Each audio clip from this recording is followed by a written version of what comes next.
তুমি যেন নিচে একটা ফটো দেখ রা है एक तो लोग यार दिल्ली अरुण जेटली स्टेडियम और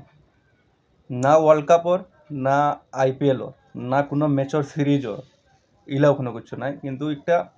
রঞ্জি ট্রফি ওর এর থাকি আগে কোনো দিন ইলা হইছে না ইলা ভিড় হইছে না দেন এখন যেলা ভিড় ওর কিতা লাগে জানো নি এখন দে বিরাট কোহলি রঞ্জি ট্রফি খেলাতে আইছে দিল্লি হইল তার হোম গ্রাউন্ড আর দিল্লি স্টেডিয়ামও তার আগেও খেলাইছে আর এখনও খেলা কিন্তু এর থেকে আগে কোনো দিন ভিড় হইছে না এখন জেলা ভিড় হইছে আজকে ম্যাচ হইছে কিন্তু স্টেডিয়ামও জেলা ভিড় দেখা যায় স্টেডিয়ামর বারে লাইন ধরিব মানুষ ওলা ভিড়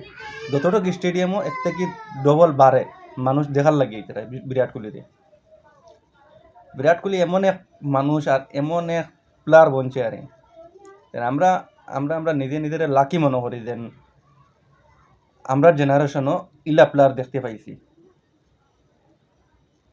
এর আগে কোনোদিন লইছে না এ যেরকম কিং নাম বানাইছে তার ওইরকম কিংও হেতা হবো কোনোদিন বদলাইতে পারছে না এখন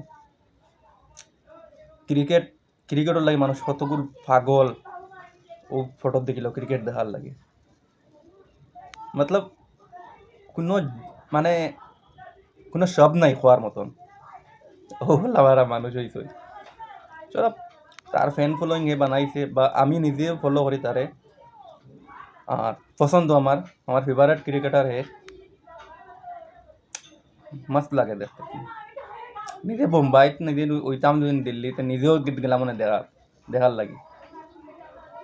বাট কিতা করবো আনলাকি আমরা তো দেখতাম পারতাম না আমরা বাস সোশ্যাল মিডিয়াতে দেখুন